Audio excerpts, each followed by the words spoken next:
Good morning friends, मैं राकेश वर्मा एक बार फिर से सरताज कोचिंग कैंपस में आपका स्वागत करता हूं डियर।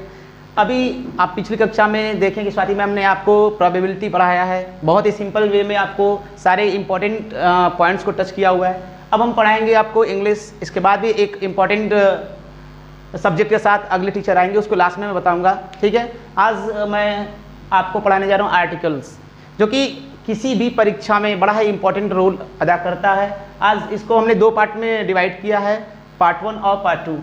आज हम सबसे पहले समझेंगे आर्टिकल होता क्या है।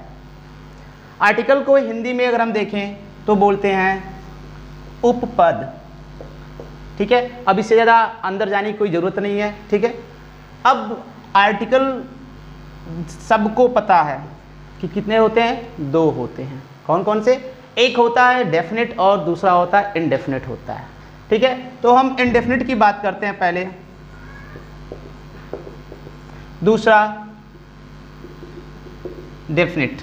इनडेफिनेट में हम सभी को पता है कि एन और ए आता है, और definite article the.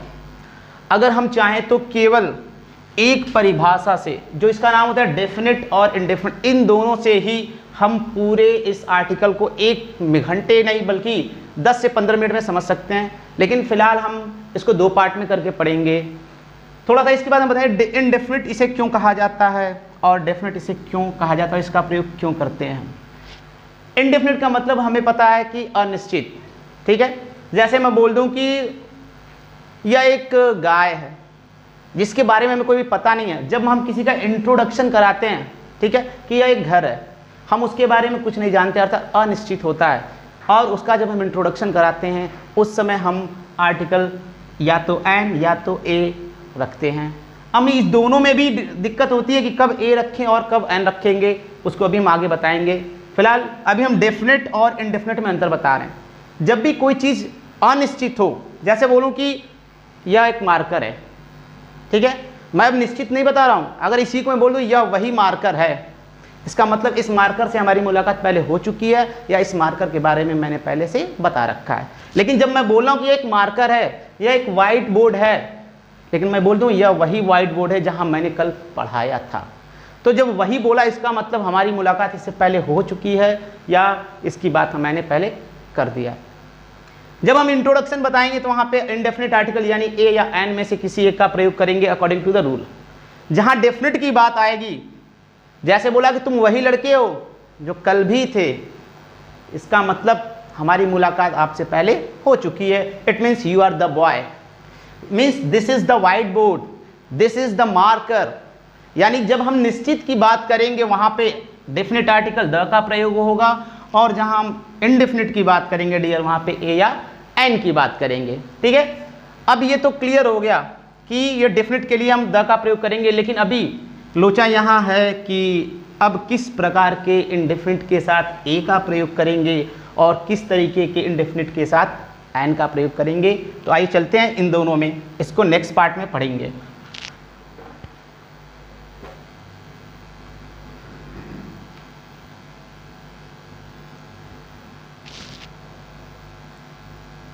Use of N और ए, बड़े सिंपल शब्दों में समझा रहा हूं।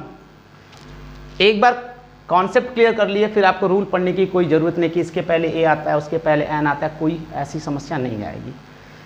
जैसे कि पहले हम लोग देखा करते थे, एक वर्ड आ जाता था यूनिवर्सिटी। ठीक है, तो बच्चा, हम कक्षा 3 से पढ़ते आ रहे हैं कि अगर किसी भी अंग्रेजी शब्द का पहला अक्षर A E I O U यानी vowel, A E O U, ठीक है, आई, अगर होता है तो उसके पहले हम आंख बंद करके क्या लगाते थे, एन। लेकिन कंपटीशन में ऐसी कोई व्यवस्था नहीं है, हमारे सारे रूल बेकार हो जाते हैं। जैसे अब देखें यूनिवर्सिटी, इसका पहला अक्षर, पहला लेटर यू है यानी कॉन्सोनेंट, सॉरी वॉवेल है, तब तो हमारे उस रूल के अनुसार यहाँ एन होना चाहिए। लेकिन कंपटीशन इसको 0 देता है। कारण क्या है? कारण अब ये है कि मुझे लेटर नहीं देखना है, अब हमें साउंड देखना है। क्या देखना है? साउंड देखना है। वॉवेल साउंड और कॉन्सोनेंट साउंड को देखना है, मतलब उच्चारण देखना है कि इस शब्द का जो पहला अक्षर है उसका उच्चारण क्या आ रहा है हिंदी में, वो भी इंग्लिश में नहीं, हिंदी में होना चाहिए। जैसे यूनिवर्सिटी य से स्टार्ट होता है, अब यह क्या है, हिंदी का ये क्या है, कॉन्सोनेंट है, मतलब सारा रूल है इंग्लिश का, लेकिन किसके द्वारा गवर्न किया जा रहा है, हिंदी के द्वारा किया जा रहा है। तो देखिए कैसे इसको समझना है, बड़े ही आसान तरीके से आप समझ सकते हैं। लिखते रहिएगा भाई, लिखना बहुत जरूरी है। जब अंग्रेजी शब्दों का उच्चारण हिंदी के वॉवेल यानी स्वर, कौन कौन से भाई, अ से अह तक से शुरू हो यानी से प्रारंभ हो, तो उसके पहले एन का यूज होगा। अब हमें इसमें ये नहीं देखना है कि किसी शब्द का पहला अक्षर क्या है, कैसे है, वॉवेल है, कॉन्सोनेंट है, कुछ भी नहीं देखना है। हमें बस देखना है कि उस शब्द का उच्चारण क्या है।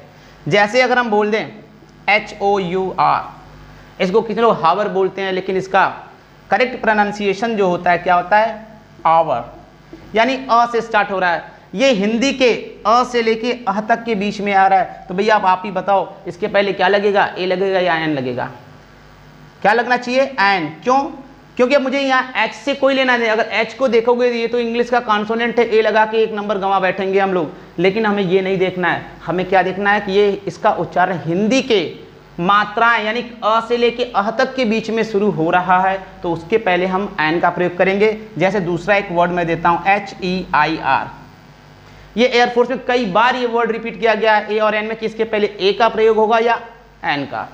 अब बच्चे समझ नहीं पाते इसको हम पढ़ें क्या, क्योंकि उनके डेली यूज में ये वर्ड आता नहीं है।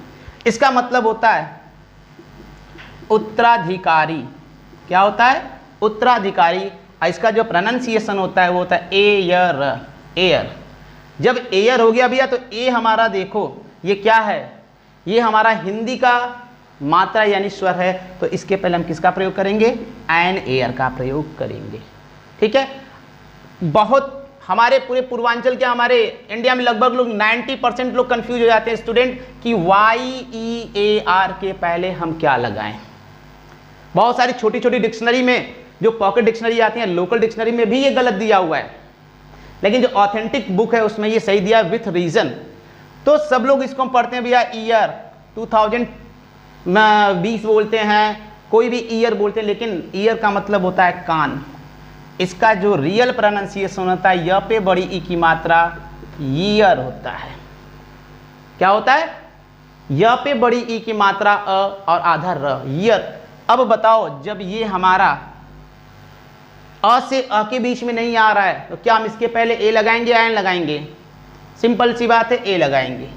ठीक है ना, एन की कोई जरूरत नहीं है। तो ऐसे बहुत सारे वर्ड्स मिलेंगे डियर, तो पहले आप इधर इसे लिख लो कि जब भी कोई अंग्रेजी शब्द का उच्चारण हिंदी के मात्रा मतलब अ से अह के बीच में शुरू होता है तो उसके पहले आंख बंद करके हमें एन का प्रयोग करना है, चाहे वो पहला अक्षर कॉन्सोनेंट ही क्यों ना हो।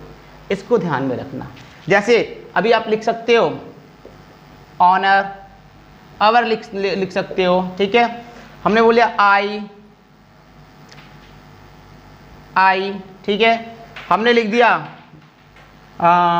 कुछ वर्ड आपको भी याद है, चलिए आगे बढ़ते फिर हम ही याद करके बताते हैं। जैसे आय हो गया, एयर लिख सकते हो, ऐसे बहुत सारे वर्ड्स हैं।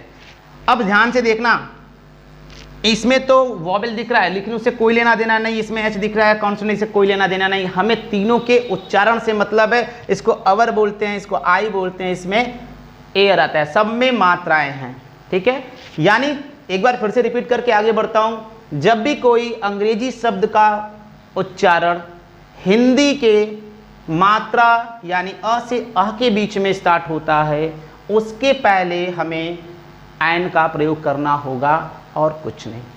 ठीक है, अब आते हैं ए की तरफ। ठीक इसका उल्टा,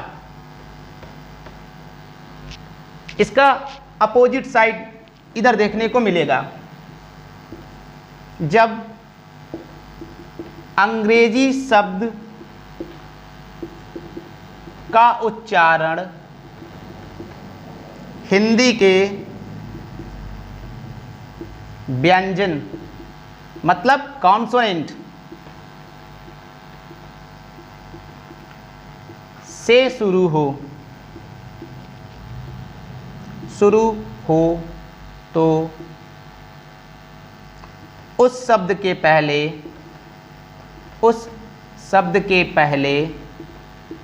ए का प्रयोग होगा।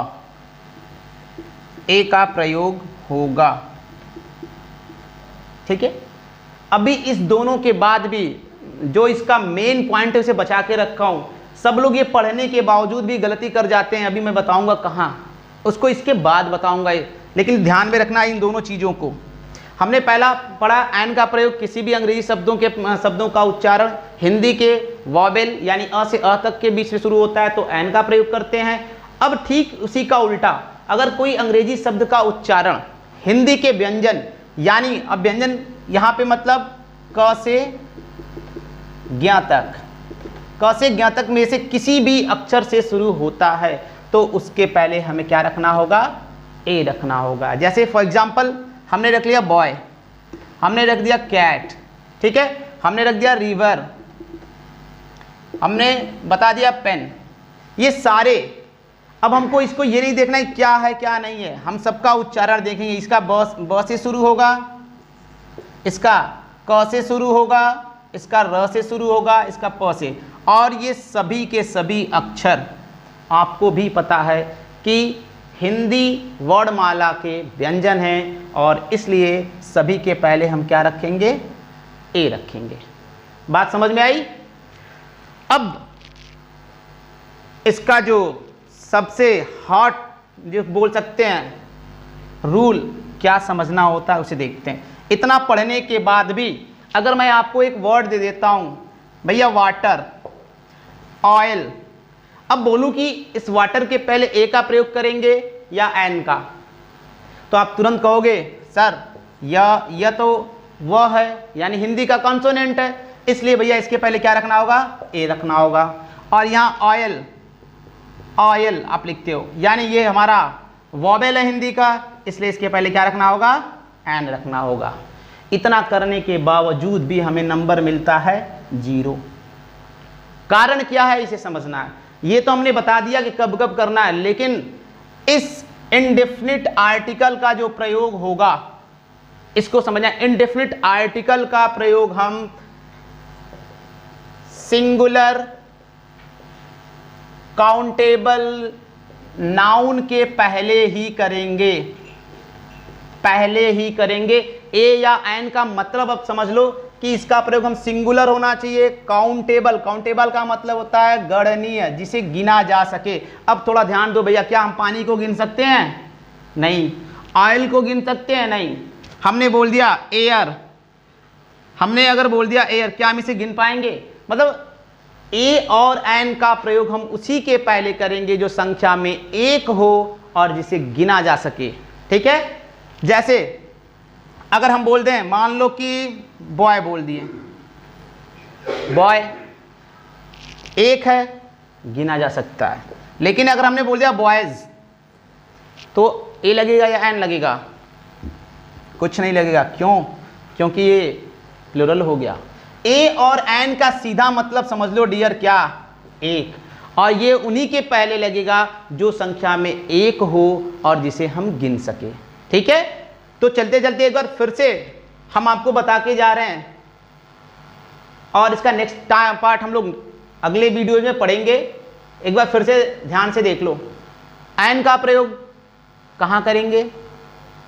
जब अंग्रेजी शब्दों का उच्चारण हिंदी के मात्रा यानी अ, आ, छोटी ई, बड़ी अ तक में से किसी से शुरू होता है, उसके पहले आंख बंद करके एन का प्रयोग करना है। अक्षर को नहीं देखना है।